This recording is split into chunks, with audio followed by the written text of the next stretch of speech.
council meeting for City of Port Richey on Monday, April 20, 2020. And this is going to be mostly a virtual meeting.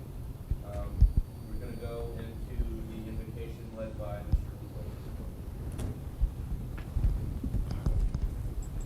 Lupo. Almighty Creator, please look down upon this gathering and provide your servants with the wisdom to do what is right and just, and to know that each one of us must strive to overcome our faults, as none of us are perfect.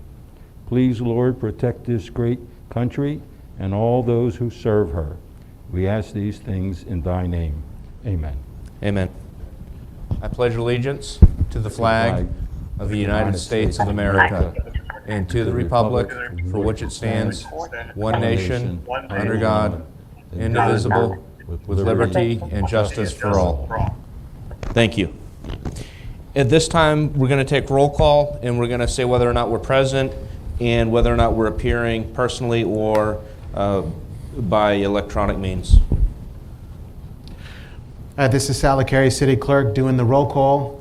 I'm going to do it very slowly so everyone can announce their name, and either if they're present here in the council chambers or on the phone line. Mayor Scott Tremblay. Here in person. Vice Mayor William Dittmer. Here electronically. Councilwoman Jenny Sorrell. Here electronically. Councilman Todd McClary. Here electronically.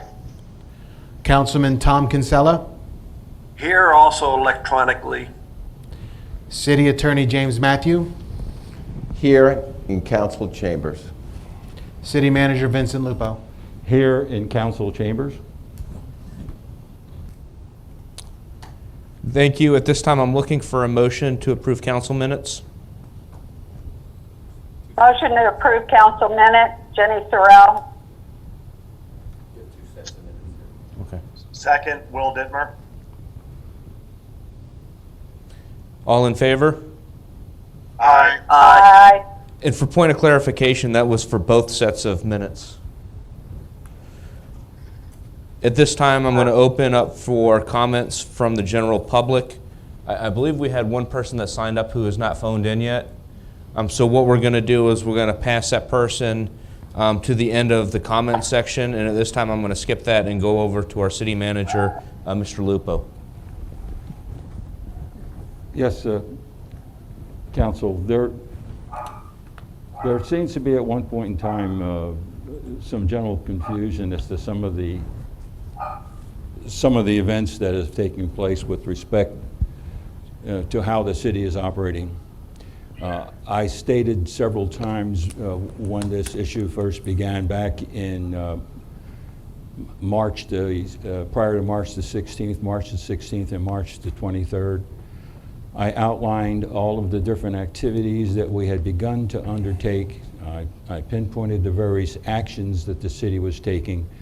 As example, closing the building to the public, installing hand washing stations for all the employees, with reference to our parks, closing our parks, and with reference to the employees and how the employees operated with respect to the command of social distancing.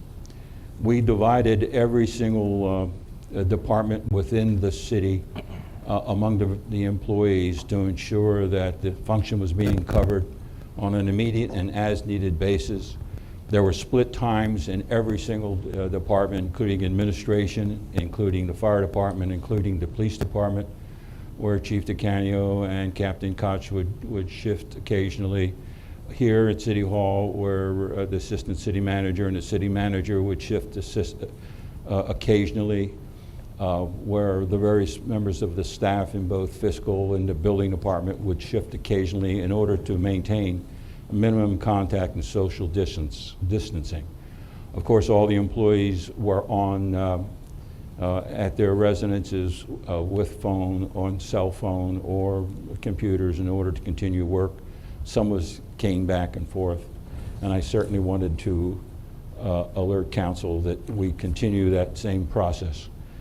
I also would like to state to council that there is very possibly a change in plans coming from the governor's office, which probably would occur later in this month. One other event which I notified council some time ago was the request to retire from our chief of police, Gerald DeCanio, and to that Chief DeCanio wrote a letter, and I will read that for the record. April 15, 2020, excuse me. Please let this letter serve as my notice of retirement effective May 1st, 2020. As you are aware, I started my law enforcement career in 1981 with the NYPD and started as a volunteer firefighter in 1971. When I started as a rookie, I never imagined I would have the opportunity to serve as the chief of police as well as the fire chief. I've had the pleasure of building bridges with the surrounding law enforcement agencies, which will benefit our department. We have a new CAD system, and during my tenure, we have ordered 10 police vehicles to replace the aging fleet. I have met with Sheriff Nocco and Colonel Harrington to inform them of my retirement. The sheriff stated, "You were the best thing Port Richey ever had." They also pledged their continued support to the city of Port Richey. In closing, I hope I left the department better than when I found it. I want to thank everyone for all of the amazing support while I served the city. Please stay safe. Best regards, Gerald DeCanio, Chief of Police. I responded to council, and my response for the record, for the public, was, Council, Chief DeCanio has submitted his notice of retirement, which I have accepted. Chief DeCanio has been a valued team member of this administration and indeed of the entire Port Richey community. He has served at one point in time as both our fire chief and as our police chief. He has worked tirelessly to improve the city, the organizations he supervised, and to protect the citizens that he has served so faithfully. I know that you Tom, are you're gonna have to joining me mute one of your- in wishing Chief DeCanio every possible success in the future and a long and healthy, happy retirement. Sincerely, Vincent Arlupo, City Manager. And I would like to have state those for the records. And at that point, that's all I have. Thank you. This time we're going to move on. Comments Can we from... pause for 1 second? Tom, can you mute one of your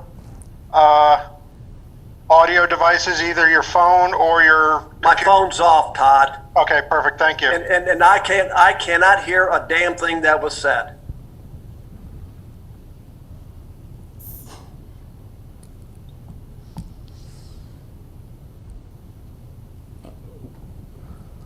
All right, at this time, is this better in terms of the sound, Mr. Kinsella?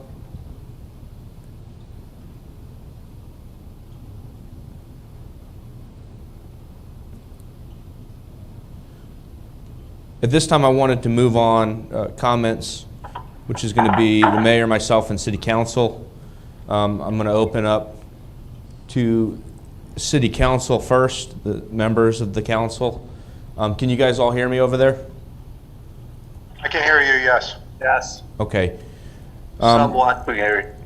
And normally I kind of open it to whoever wants to go first, but I'm gonna call names to make this a little bit easier. I'm gonna start with Councilwoman Sorrell, if that's okay. I'm good for this time. This impersonal meeting is a little bit difficult to comprehend, but we're doing okay, so let's move on. Any comments from Vice Mayor Will Dittmer? No comments right now, other than to thank Jerry for his service to our city. Thank you for that.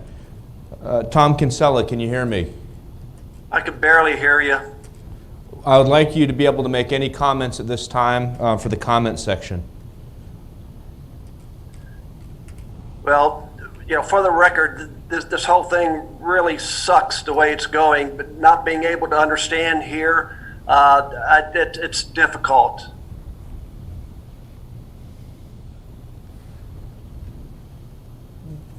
I understand. We'll do the best we can with the sound. I think you're the only ones thus far that's having difficulty, but we'll try to accommodate you the best that we can. Did you have any other further comments as it relates to city business in the comments section? Not at this time. Okay, thank you.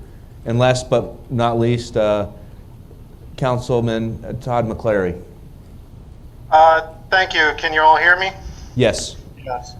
Okay. Unfortunately, I have quite a few items, so please bear with me. I'll try and make them as quickly as possible.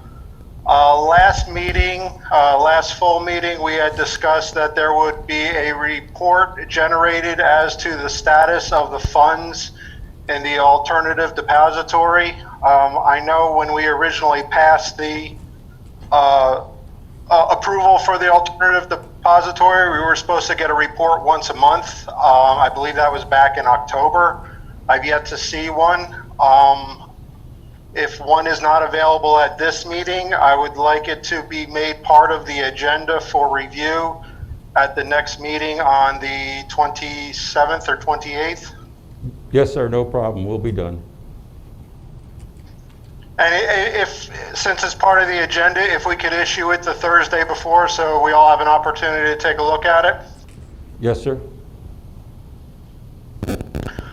Okay, next item, communication. Unfortunately, I personally have received a number of phone calls from our constituents, our citizens, concerning the manning of the City Hall phones during this problem. Some people are responding that they make phone calls to administration or other departments and do not get a phone call back for 72 hours and beyond. I know that we are, making efforts to man every department during business hours through split shifts. However, the not returning of the phone calls is becoming a major issue with our citizens. And actually, I think that we should make sure that every department's phones are manned for the full business hours so everyone gets their phone call returned within the same day or at the very worst next day. We began to address that problem most recently. Part of it was the changeover from the new system, but we worked it out, and we believe that we should be more responsive to from every single department. So we believe we've resolved that issue, Councilman.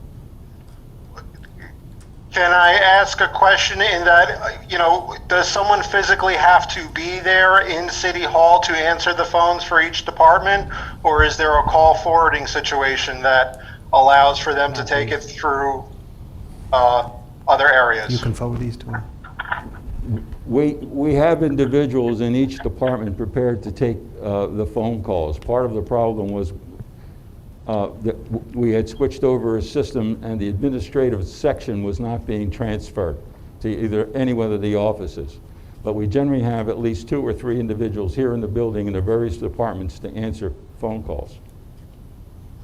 Is there a call log available that we could give, or develop a call log so we can tell our citizens that, we receive X number of phone calls, and then we return them, so we track them accordingly, so we're able to tell our citizens that, yes, we do get calls, and this is when we return, this is who takes them, and this is who returns them. We'll make sure we install a log immediately, Councilman. All right, and if we could just prepare that, for the next meeting for the week previous, just so I'm able to respond to citizens to that effect. We'll prepare a log and have it ready for distribution at the next council meeting to all the council personnel. Perfect. Now, going back, we said that all departments are manned on site during all business hours by somebody. Yes, sir. Absolutely. Okay. Is there a schedule that is available so people know who would be reasonably available at any time during the day? If, for instance, if I wanted to talk to a specific person in a specific department, I would know to call on Wednesday or whatever the case may be, as opposed to not getting a hold of them. Is that Yes, sir. We have prepared one internally. We'll establish it and send it out to our council people. Okay, well, I think it also would be best to post it on the website so people know, who are calling in, know when people, the various departments are available in some fashion. Certainly we'll do Because that. telling me doesn't necessarily help, all of the citizens who may or may not want to call in. We'll be more than happy to do that, sir. Excellent. Another item that came to my thought process, and I'm not sure if this is the correct spot to put it in, but as a general question, I know we have a home upgrade, home update, home repair grant program that provides $1,000 per resident who applies for it. Are there any funds still available within that program? Yes, there are, sir. My question to council in general, given the fairly tough economic times that we have at this point, perhaps do we want to consider for the next meeting a repurposing of that grant program? Instead of a home upkeep upgrade program, it is now a emergency fund for either our small businesses that stay within the city or that reside within the city, or even homeowners to some degree that are on very tough economic times. Is that a item that we may want to repurpose those funds for? So instead of updating houses, we're actually, hopefully keeping businesses in or helping to keep businesses in play, or helping out various residents who may be down on their luck. Can I interrupt there for a second, Todd? Sure.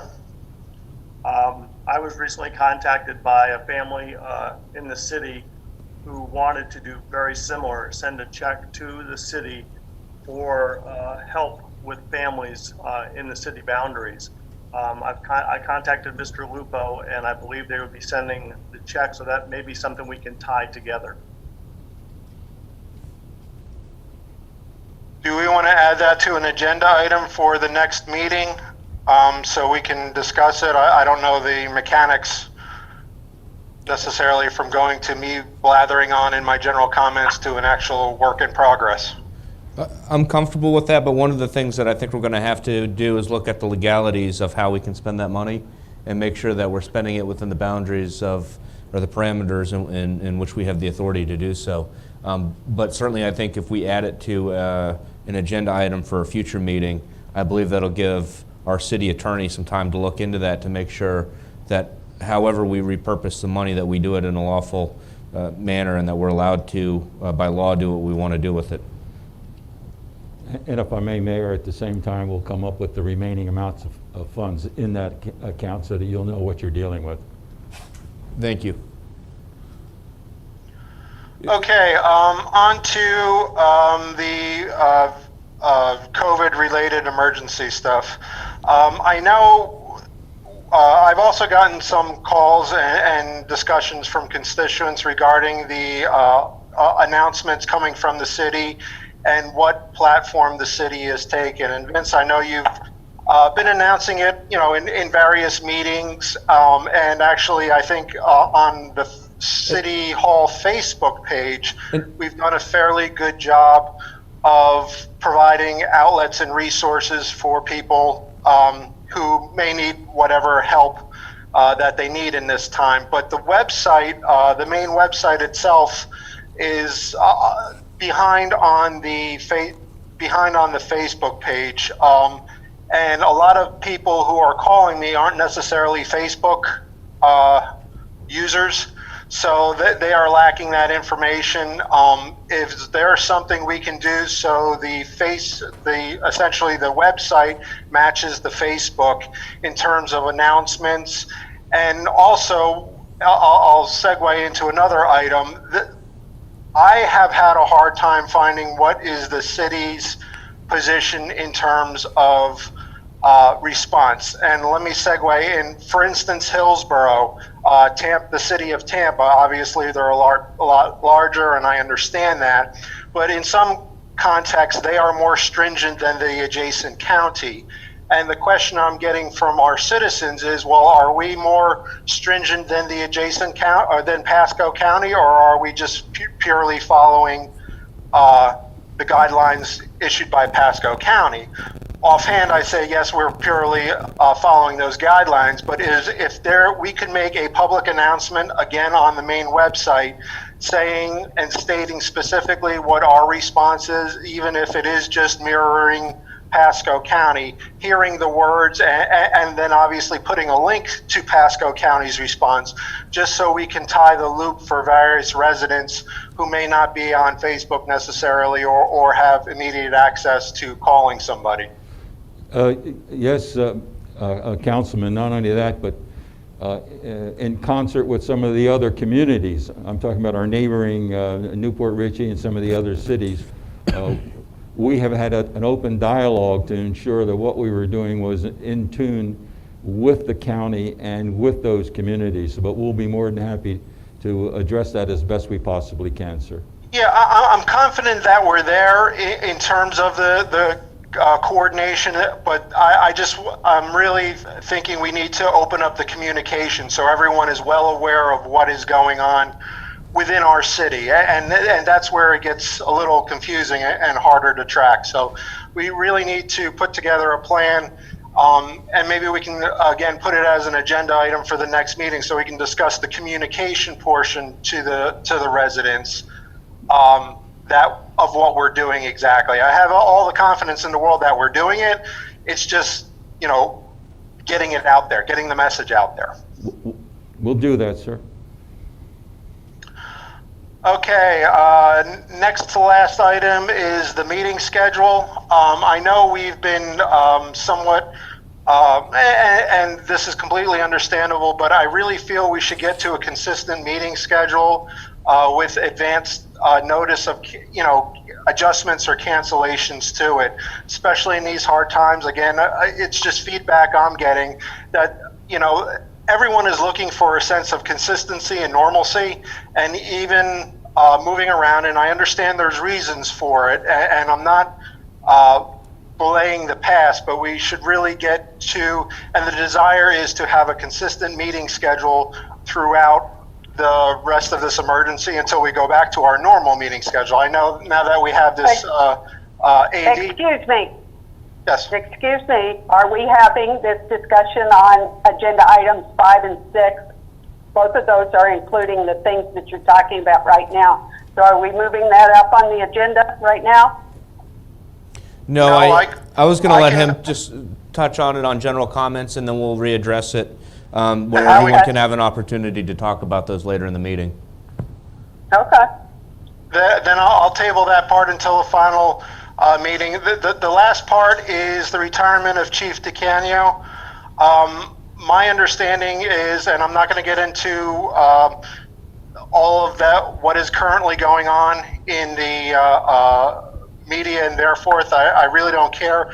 My concern is that we are in the state of emergency nationwide, and whether we accepted the retirement of Chief DeCanio or forced him out, we did it in the state of emergency, where he is the lead of one of our first responders. That is my main concern. So I spoke with Chief DeCanio, and I asked him if he would be amenable to delaying his retirement until after the emergency has been lifted, and we have established a transition to a new head. I don't know if is Chief DeCanio on the phone? Yes. Chief, would you, I'm curious, would you be willing to extend and delay your retirement until after this emergency? That's not his choice, sir. That's my choice. And I have accepted Well, his... Mr. Lupo, I have Mr. accepted Lupo, his... you accepted his resignation in the middle of an emergency. And the police department is a And paramilitary... excuse me, sir, he is allowed to withdraw or change his resignation should he see fit. Sir, That's fine. the police department is a paramilitary organization. It has a chain of command. That chain of command is simply replaced. Captain Michael Koch is well-suited and will easily step into that position until we can. Sir, Mr. Lupo, there's only been you've had 2 leaders in your police department retire with 2 weeks' notice in the past 2 months. My concern, and the citizens' concern, is do we have an issue of morale, or what is the issue and if everyone is just retiring on their own, that's fine. But right now we are in a state of emergency. You have one of your leaders of the police department retiring in the middle of a state of emergency. So I would like to hear from Chief DeCanio if he is willing to extend his retirement date until after the state of emergency. Well, if I may, Mr. McCleary, one of the issues that we have is the council, including myself and Vice Mayor and all the council members, our parameters are really to set policy. And one of the things that is unique about our form of government is the ability to accept resignations and make employment changes. But the direction of the council is also to set policy for the various divisions. Well, let me finish, please, and then I'll strategic direction. Let me finish, please, and then I'll let you respond. In the sole province of employees, employers, employees within the city, including and specifically department heads, rests with the city manager position, and that's the person who has to make those decisions. Yes, I understand that. And the other thing that I would note is in our city charter, the person that really has to look at,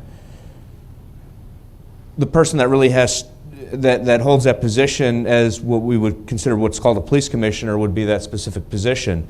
In the hierarchy of the city, you have the city manager, assistant city manager, and then all the department heads.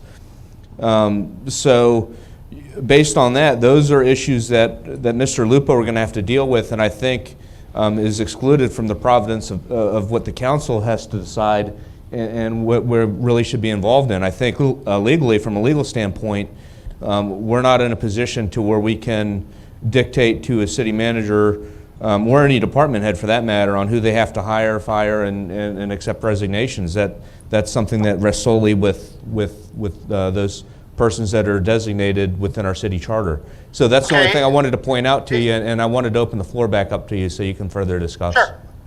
Yeah, and I believe the way the city charter is written is that the city manager is responsible for day-to-day operations of the city, which I agree wholeheartedly.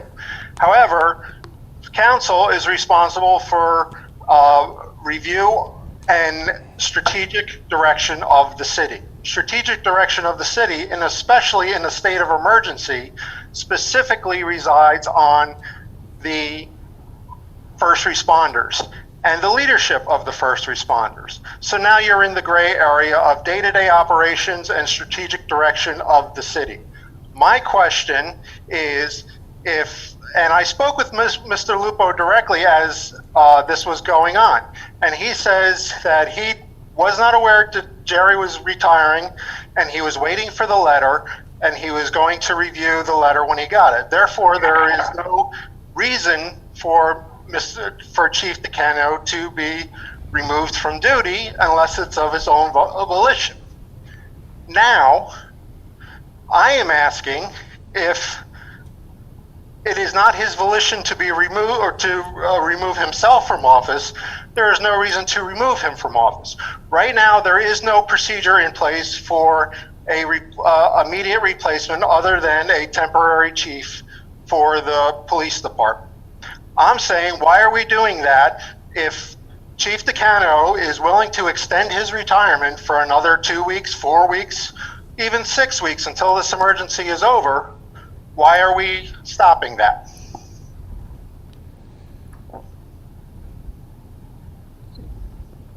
Very simply. Okay, now since there's quiet there, Well, I'm I would going to like ask to, the I would like to question, is respond there if I is- could. is- I would like to respond if I might. Sure.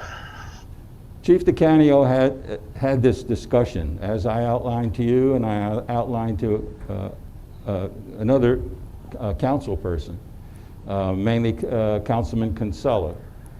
we had a discussion, a long-ranging discussion, including potential retirements. Chief DeCanio had talked to other individuals about his potential retirement some time ago. During that conversation, we came to a mutual understanding that Chief DeCanio was going to retire, and we worked out a date, specifically May 1st, to ensure that he had all of his time in, et cetera, and that I had enough time to ensure that he had at least a 2 weeks notice. At that point in time, he agreed and I agreed. Chief DeCanio wrote his letter, including his conversations with Sheriff Nacco and Colonel Harrington. I accepted his letter. I worked out the letter and sent it to my counsel. And in fact, I had already discussed the potentiality with, after that conversation with Captain Koch about taking that position in an interim basis. And as I said, this is a paramilitary organization designed for just this event. Okay, We already have an appointed individual by the name of Chief Tim Soroy, who is our coordinator for these events. So we have that in place. With my discussion with Chief DeCanio, that was what we had decided. And Chief DeCanio was not the first person to submit a letter of retirement and then decide that he had changed his mind, if that's the case. And I have traditionally, for the last 4 years, not accepted that instance. I recognize that this is an emergency situation with respect to the governor's decree and our current situation, but I'm quite capable. I'm quite sure that our captain is quite capable of sitting in an interim basis, and I don't mean to detract from the great things that Chief DeCanio has accomplished while he was here. I don't intend to discuss or malign or say anything negative about Chief DeCanio. He's been an asset to this community. I agree with that, but this is just another point of principle. Well, if as you say, he's been such an asset, especially in these hard times, it would make the most sense to have a continuity of leadership. Therefore, if he's willing to extend his retirement for 4 weeks, and I've been in business many years, and I've both been asked to extend my departures, as well as have asked others to extend their departures when business, such as a nationwide state of emergency, is in effect to have people stay on for a continuity of leadership. My question is, did we ask, since Mr. Lupo, you just stated that Jerry and you agreed on a May 1st deadline. If I asked Jerry, would he be willing to extend beyond May 1st, and you've spoken so highly of him, you should be more than happy to grant such an extension. I don't understand what is the pushback here? It's not a question of pushback. It's a question of continuity. Continuity of what I've done over the past 4 years. And with respect to the chief, I recognize his advantages and also some of his disadvantages. But Jerry and I have talked about those issues. Then let me ask Jerry if he's willing to extend his retirement. Whether Jerry is willing to extend his retirement is not my concern at this point in time. I've accepted his letter of resignation, and that's my decision. Well, just so everyone is aware, there is a letter saying that he's essentially been forced out of office. I don't know about any letter saying he's been forced out of office. Well, you received it because it was sent to the city of Port Richey. By whom? By the PBA. Well, I have no. Are you talking? I have. Are you talking about the West Central Florida Police Benevolent Association letter? Correct. That doesn't say he's been forced out.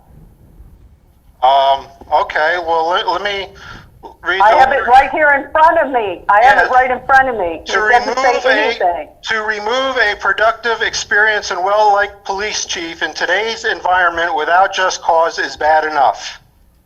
Can I That's stop a quote from the letter. Mr. McCleary, can I stop Yes, you it just is a quote. can I stop you just for a moment? Yes. One of the issues that we have is I think the council, not only is it not on the agenda, and we didn't notice the public, so we're getting into an issue that's part of the problems that we have trying to address that issue right now. But the other problem that we have as a practical matter is I still don't see where we have the authority to dictate, to micromanage, in essence, our city manager and our assistant city manager. You're not micromanaging a city manager. You're setting direction for departments and setting direction for the city. Yeah, but when you're starting to tell them what they have to do for employees and on day-to-day operations, I think that bleeds into their job and out of our realm of what we're supposed to be doing. That having been said, while it is a state of emergency, the issue really becomes is you have 18 employees over the sheriff's office, and you have a lead, which it would go to Mikey Koch, who's been here over 20 years. And then from there, you have sergeants. You have 3 sergeants that are all able. They've all been here for in excess of 10 years, and you have a bunch of deputies that are experienced on the road. My question to you is, why are we not even willing to ask Chief DeCanio to extend his retirement for 4 weeks? It's not like I'm saying stay on forever. I'm saying 4 to 6 weeks until the emergency is over, just so you can, one, establish a smooth transition of power and establish a good method for selecting a new chief. Even if it is Captain Koch, that's fine. But it seems like no one is even willing to extend a retirement or request an extension of a retirement for 4 to 6 weeks for a answer that has not really even been given to me, other than a lot of praise for Jerry DeCanio. I know if I was personally the administrator, which I don't pretend to know Mr. Lupo's job, but in regular business, if I had one of my top heads of a department come to me and say, I'm retiring in 2 weeks, and I'm in the middle of an emergency, I'm going to ask him, well, can you delay your retirement another 4 to 6 weeks until after this emergency is over?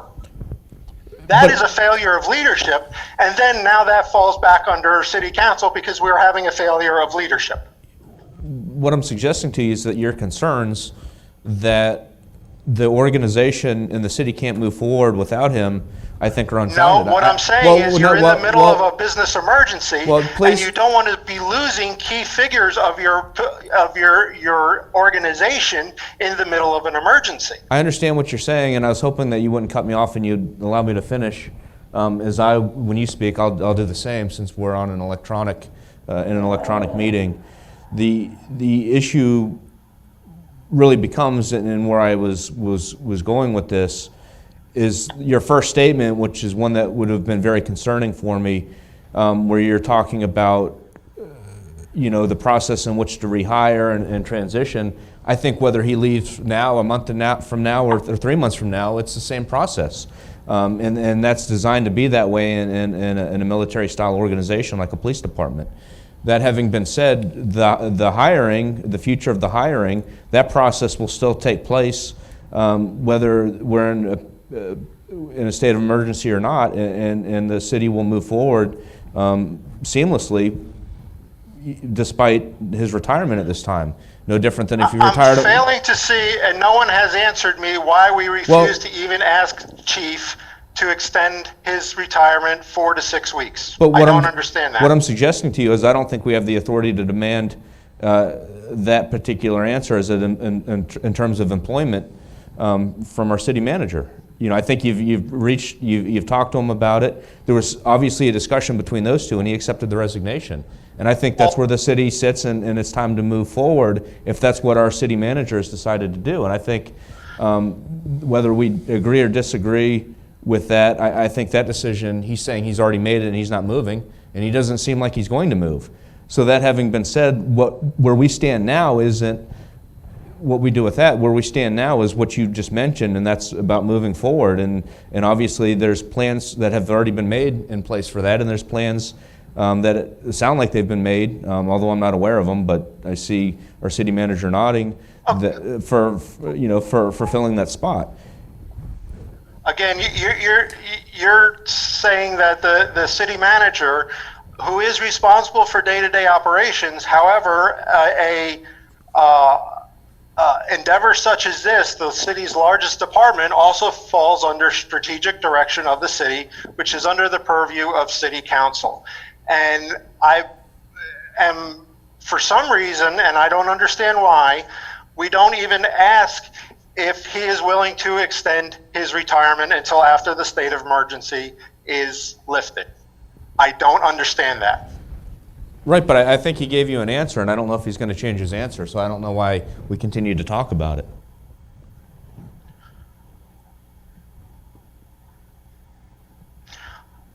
Okay, well, to that end, I would, because I've spoken with Chief DeCanio, and he has indicated to me that he was told it was the May 1st removal, or I'm sorry, May 1st was going to be his retirement date, and that was all that was going to be accepted.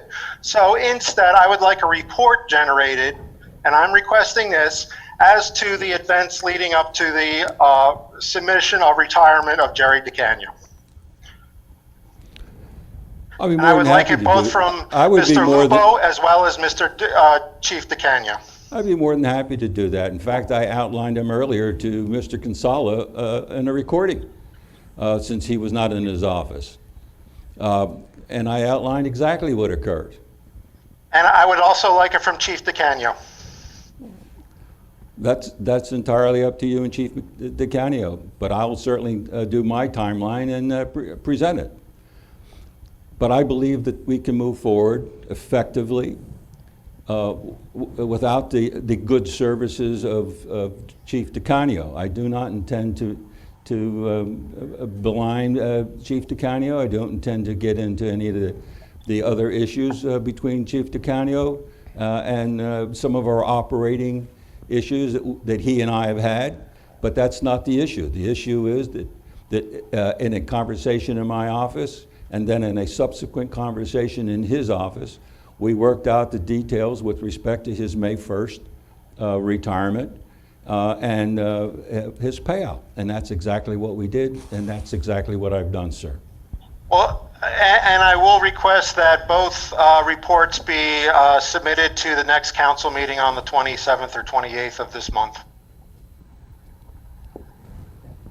I have no problem in submitting that report, sir. Chief, do you have any problems submitting such a report?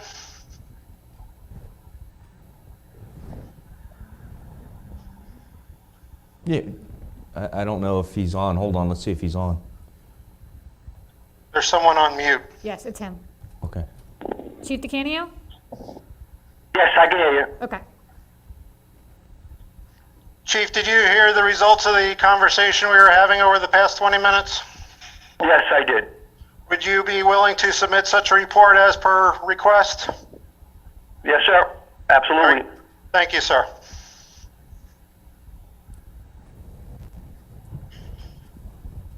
That's all I have. Thank you. Okay, at this time, everyone else has had comment. I wanted an opportunity to comment as well for general comments. One of the things that has happened in the last couple of weeks since our last meeting is I met electronically with the county, and it was Mike Moore, our county commissioner, that led the meeting to talk about COVID-19 issues as it relates to the county and all the corresponding cities. All the cities were in attendance via mayor electronically. One of the things I did want to comment on, which I think is important, one of my biggest concerns about the COVID-19 pandemic is going to be the financial fallout for not only for our city. So I have a great concern, and that's where my focus is right now, is the financial well-being and welfare of the city and how this pandemic will affect it. I updated not only the county at this meeting in terms of the operations of our city, in terms of whether the parks were open and closed, so on and so forth.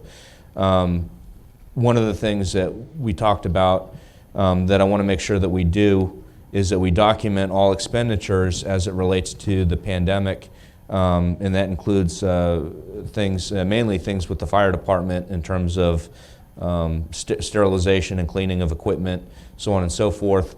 It looks like there will be potentially federal money out there to reimburse the city, but we're going to have to document very carefully those items which we've purchased that were not in our budget. So I did want to ask if we can do that and continue to do that if we've already been doing it. One of the other things that we talked about at this particular meeting were the numbers, the COVID numbers. Fortunately, and one of the things I would do is commend all our citizens. We've done remarkably well through this pandemic in terms of social distancing and ensuring people's health and safety. That having been said, some of the statistics, I think less than 4% of all the people in our county that were tested for COVID-19 were positive, and it's at this point not very widespread in our county. So we've done a remarkable job. Our city at the time only had one COVID case, and that was not just within our incorporated city, but unincorporated Port Richey as well, and that was at the time of the meeting. So I did want to inform you guys of that meeting and what went on. And then one of the things that I wanted to ask as one of my main concerns moving forward is after COVID-19, what the economic impact will be. Although I don't think it'll have much impact on this budget year, I do want to know if it will have an economic impact on next budget year. So I was going to see if we could get a presentation from our resource director to see whether or not he had any opinions in terms of the economic outfall or fallout of this pandemic and what actions that we may want to look at taking. We may want to take in order to address those issues before we run into them in the next budget cycle. And then the one last item that I wanted to touch base that came from that particular meeting was it looks like that the only place in our city that has really been open in terms of the public parks is going to be Nick's Park, the boat ramp. And I did note that on most days that I've been around, I've seen boat traffic that winds all the way back and backs up. So I see that looks like it's going to be the most populated area in the city where people would have contact. So I just wanted to note that our boat ramps are still open, and that was one of the issues that was talked about at the meeting with the rest of the cities as well as the city count or the county officials. That having been said, that's all I had for comments from the comment section. I wanted to move on to the agenda, and I was looking for a motion to approve the consent agenda for this evening. Motion to approve the consent agenda. Jenny Sorrell. Second, Will Dittmer. All in favor?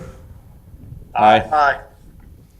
At this time, I wanted to move on to, it looks like this, just to note for the record, the ceremonial swearing in of myself, the Mayor, Scott Tremblay. For the record, I came in on the 15th pursuant to statute and city charter, and I signed all the paperwork to formally be sworn in. So this is something, and that was done, I think, and videotaped for the archives. But this is, I guess, for the general public to know. So I wanted to open with that item on the agenda.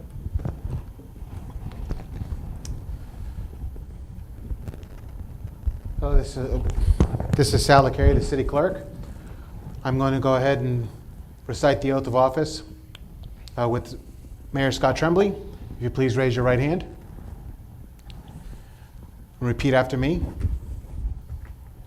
I do solemnly swear I do solemnly swear that I will support, protect, and defend that I will support, protect, and defend the Constitution and government the Constitution and government of the United States of the United States and of the state of Florida, and of the state of Florida, that I am duly qualified that I am duly qualified to hold office under to hold office under the Constitution of the state, the Constitution of the state, and that I will well and faithfully and that I will well and faithfully perform the duties of mayor. perform the duties of mayor. Thank you. The next item on the council business is going to be the item for selection of mayor. That's going to be, I think, a discussion that we open, and I'd like to open that discussion if I may.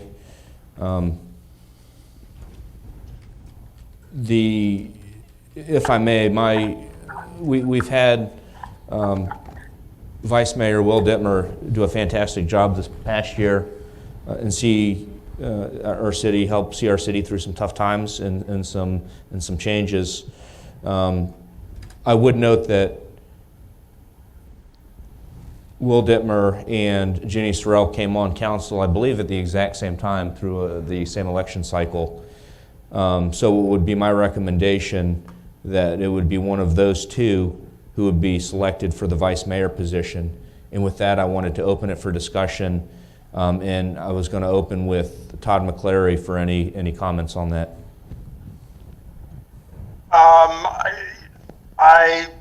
I think Will has done a great job. I think Jenny is also done a great job as councilwoman. I am comfortable with either of those recommendations, so nothing further.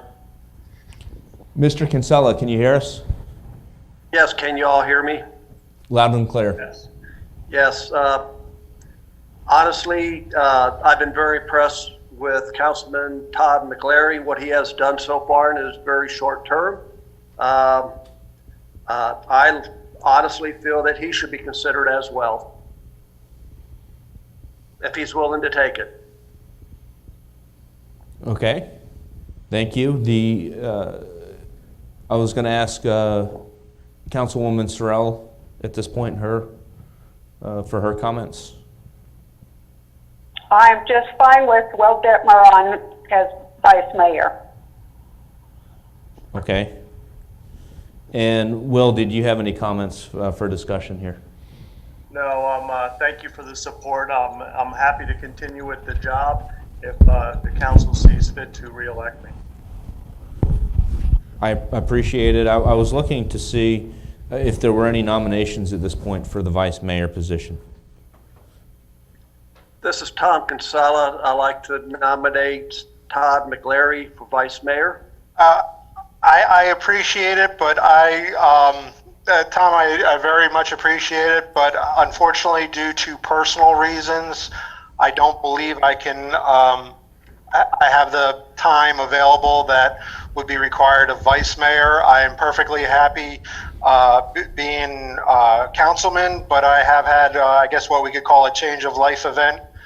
Somewhat, and the time commitment for vice mayor may be a little too much, that I wouldn't be able to give it the devotion that I feel it needs. And hopefully I didn't say all that on mute. No, I didn't. Okay. And then would I be able to withdraw that motion? No, that's fine. We can entertain any other nominations that there may be. Yeah, that's fine. I'd like to withdraw that motion, please. The record will reflect it's been withdrawn. Jenny Sorrell, I'd like to nominate Will Dittmer for vice mayor of the city of Port Richey. Thank you, Councilwoman Sorrell. Are there any seconds to that? I'll second that. Todd McClary. At this time, we're going to put it to a vote. All in favor? Aye. Aye. Aye. Thank you. Can we request doing a poll? Yes, we'll do a poll just for the record since everything's electronic. As I call your name, please state your name and either a yes or a no. Mayor Scott Tremblay? Scott Tremblay, answer was aye or yes. Councilwoman Jenny Sorrell? Jenny Sorrell, yes. Councilman Todd McClary, Todd McClary, aye, yes. and Councilman Tom Kinsella. Tom Casella, yes. I don't believe William Detmer would have a vote since it's a Correct. nomination for himself, so. So congratulations. It looks like our vice mayor for this year will be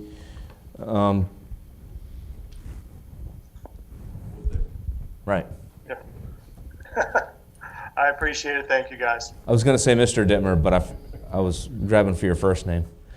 All right, we're going to go on to the discussion of the city council meeting of April 28, 2020, and that's whether or not we're going to have a meeting. I know that Mr. McClary has already touched on that, and I wanted to pass that over to Mr. Lupo for an opening. Yes, our regular scheduled meeting will be 8 days from today on the 28th of April. The subsequent meeting would be May 12th, which would only be 2 weeks after that date. So it's up to council. If council would like to have a meeting on the 28th. Of course, at this stage, unless the governor says differently, it will also be a virtual meeting, as is this one. So your option is to continue and have an additional meeting on the 28th, or not to have that meeting because you've already had a meeting, and just move to the May the 28th date. And if I can open up the discussion on this, the question that I have is to Mr. Lupo. Are there any items that you foresee that will need to be addressed by the council between now and April 8th versus now and the next meeting after that? There are no major issues that I believe that come before council with respect to finances, just other than the normal consent issues. No, sir, none. Okay. At this time, I'm going to open it up to the council for discussion. And I'll start with our Vice Mayor, Will Dittmer. Well, I think it is important, like Todd had mentioned, to get back into a regular schedule. So if there's any way we could balance the calendar out to get back to schedule, I think that would be a good idea. Councilwoman Sorrell, do you have any comments? I'm going to go along with Councilman Dittmer's suggestion because Todd McClary is absolutely right. We have to get back on a regular schedule and start doing things. As much as I do not like this virtual meeting, if we have to, we have to. But I think we should get back on schedule. I think there are things coming up. We've got a budget coming up. We have hurricane season and that preparations for that coming up. We need to start taking care of the business of the city. Yes, ma'am. Todd McClary, did you want to add anything further, or are you still holding your position that you'd like to have a meeting? I'm still holding my position. I think there's a number of things that were discussed that would be beneficial to distribute on for the April 28th agenda. So I am all for holding the meeting on April 28th and then continuing our normal routine meetings on the second and fourth Tuesday. And Councilman Kinsella, what's your opinion? And I agree with everyone. We need to keep this moving. The only thing I ask, and again, this is, I'm going to watch my language, but it's very difficult trying to understand what's going on at the chamber. It's not clear, and it's not fair for us on this end to try to make any decision and not getting all the facts. I'm very disappointed. I was told that this meeting would have been improved. This has not improved with this sound system. The clarity is again terrible, and I don't like it. If this is the way it's going to be, we're spinning our wheels. I do not like this at all. But if the city leadership can assure us that to improve, that we understand what the chamber is saying during these meetings, I don't have a problem with it. But we really need to understand what's being said and what's being said by our city manager, our mayor, and anyone else who may be in that chamber. And can I make a suggestion? And I was going to ask if we can do this. I think that the other council members are able to function electronically, I think, a little bit better. Would everyone be okay if Mr. Kinsella appears in person? Because we do have space for social distancing, and we're not over the 10-person cap to have him appear personally at the next meeting. Would anyone have an objection to that? No. I have no objection. I have no objection. Thank you, I'll be there. Okay, because I think that that may be the remedy for our issues. If you can appear in person, we have a station that we can set up that's over 6 feet away, which will abide by the social distancing guidelines that we have to follow. And then we can allow the other 3 council members to appear electronically, if that's okay. And what I want to suggest is, instead of having a vote, I want to just make sure that we have a consensus that, number one, we're going to have a meeting on April 28, 2020, and number two, that we're going to allow Councilman Kinsella to appear personally. Is that okay by consensus? Yes. Yes. Yes. Yes. Okay, with that, that closes item 5. And then the last item is going to be item 6, which is general discussion on COVID-19. And I wanted to pass that over to Mr. Lupo for an opening. Yes. Many of the issues have already been discussed during this meeting, but basically the city continues in a state of emergency as authorized by both the county and the governor. We are operating as we would expect it to be operated. All fire functions, all police functions, all utility functions, all municipal functions, inspections as necessary.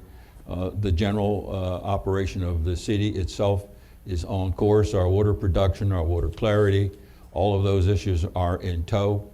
With respect to the report itself, we will, as requested by councilman, we will start to post different links for our citizens to obtain direct information via those links from the county and that guidance.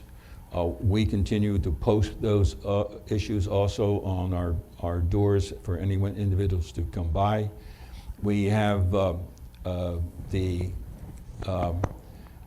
report from our fire chief, Tim Soroy, who is our coordinator for all things related to COVID-19 with the county. He is the main central focal point. All of our records, all of our expenses and costs with respect to what our operations is based on COVID-19 go through him to the county for accounting purposes for any possible potential future reimbursement. To our knowledge, there is no city employee who, thank God, has been infected with this virus, and we can continue to hope that this holds true for not only our employees but all of our citizens. And that's basically all I have to say, Mayor. Thank you. And I wanted to pick up on the discussion. One of the things I forgot to mention that our County Commissioner Moore was talking about in that meeting was the economic impact, not only on the government, which is the city functions, which I've already touched on, but as Todd McClary had touched on, as it's going to affect our city residents as well, probably most importantly our businesses. So I think that this bleeds over into what Councilman McClary was suggesting, and I just want to make sure that we put it on for the next council meeting to see if we can divert some funding. And my biggest concern is I know that there's some businesses that are shut down citywide, and I wanted to address whether or not at the next council meeting we can help those businesses with any kind of funding that we have out there. So I just wanted to touch on that. That having been said, it looks like the city has followed all the guidelines for COVID-19. We've taken all the directions from not only our governor, but from the county as well. And then, like I said, the only other thing I want to make sure is that there's good documentation, is I think that there will be some federal reimbursement for expenditures that were not budgeted. The only thing that I would like to touch on that, it was a quick question to our city attorney, because I wasn't sure whether it's going to be like a hurricane where our reimbursement is going to be back to the county, or whether or not it'll be directly with the federal government, and I didn't know if anyone knew the answer to that question.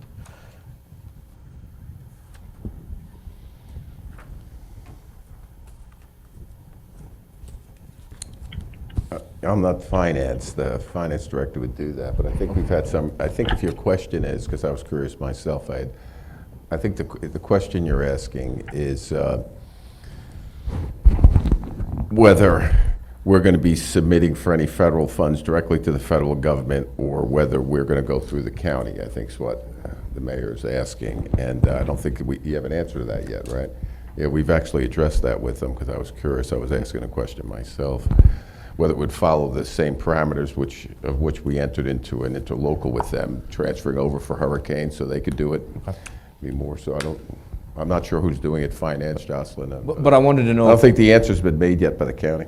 Okay. It's best I could help you with, Mr. Mayor. Okay, thank you. I just wanted to know if we can follow up with that and find out, because I think the source of the funding for our reimbursement and how we do that is something that we should monitor. That having been said, that's all I had on the general discussion for the COVID-19. I wanted to pass it over to Councilman Kinsella. Did you have any comments on the COVID-19 discussion? Yes, I do. One of the things that Mr. Lupo had mentioned about is giving the guidance, our citizens the guidance on how to proceed, so forth. And I feel that City Hall has failed by giving the guidance to our citizen because phones, we have no dedicated phone number for the citizens to call with questions and inquiries, so forth, in reference to this. And when they do call, they get unanswered. Their calls go unanswered, which is not fair. So we want to give the citizens guidance. The city website should be the start of it, telling everyone what needs to be done, what they can do, what is open, where to call, so forth. And City Hall has failed to do that. Citizens are not getting the answers that they need, and I'm extremely disappointed with the way this has been going. And honestly, I feel our city leadership is failing the citizens. And we need to correct that. It needs to be done. This is the start. So all I'm asking, please, if we can, let's get a dedicated phone line so the citizens have one number instead of calling other numbers that go unanswered, which is not fair. At the same time, be prepared to give them answers, give them guidance, because that is not happening. The website isn't telling them, and a lot of the people that they talk to at City Hall, that information is not given to them either. So we need to start at City Hall. We need to give them the direction that the citizens need. Thank you. Thank you, Mr. Kinsella. At this time, I wanted to pass it over to Councilwoman Sorrell for any comment. In regard to the COVID-19, I sincerely feel that this city needs to follow the protocols that the county and the state have determined to be the right and just way of doing things. And I think most of the citizens are already aware of that. I do wish that we did have a little bit better in the communication. It's unfortunate that our telephone system had a glitch in it, and that's the reason why telephone calls have not been answered. I think that we can fix this and we can move on. Thank you. Is that all you had on this particular discussion? On the COVID, yes. Okay, thank you. Vice Mayor Will Dittmer, please.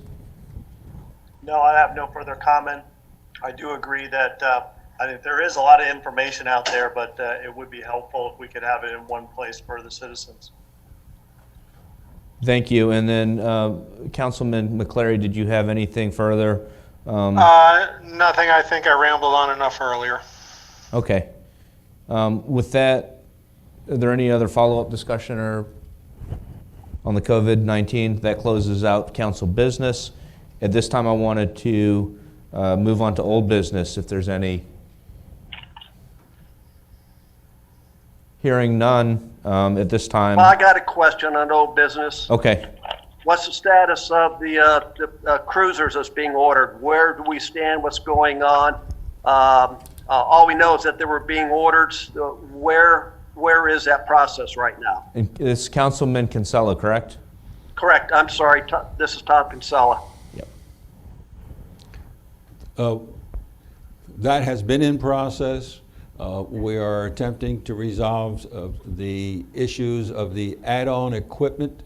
We're moving forward. That was and is in process. There's about 7 or 8 specific items that we're still putting together off of the state the bid list. It was not forthcoming from the police department, so we are moving forward administratively to assemble that package. Okay, this is Tom Casella. I only got part of that. I'm sorry to say that. But also, what about the CAD system? The CAD system is in fact, they were just here getting ready to install that CAD system. They were here doing some training classes here at dispatch and for some of the police personnel. So when's the date that's going to be in fully operation? We don't have a specific date. They're not done with the process as of right now. Are we asking? Yes, we'll have a date from them. They're in the process of putting it together now. It's part of the training exercise.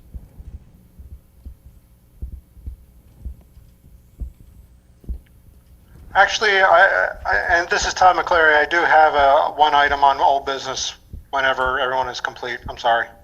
I do as well. Okay, we'll start with Mr. McClary, if that's okay. We in our discussions earlier, since we already mentioned it in a meeting, we established that there is a policy in place for the replacement of Chief DeCanio. What is the policy for that, and can that be made an agenda item for the next meeting as well?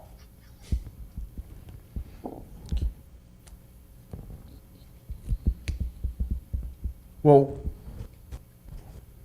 Scott had The mentioned policy is very that he simple. believes there's a policy in place, so what is the policy?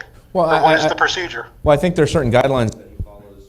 I think moving forward in terms of how he wants to hire a new chief, and I'm sure that he'll put that together and share it with us. Absolutely. Okay, good. So we'll have it as an agenda item for the next meeting? I'll be more than happy to present it to council.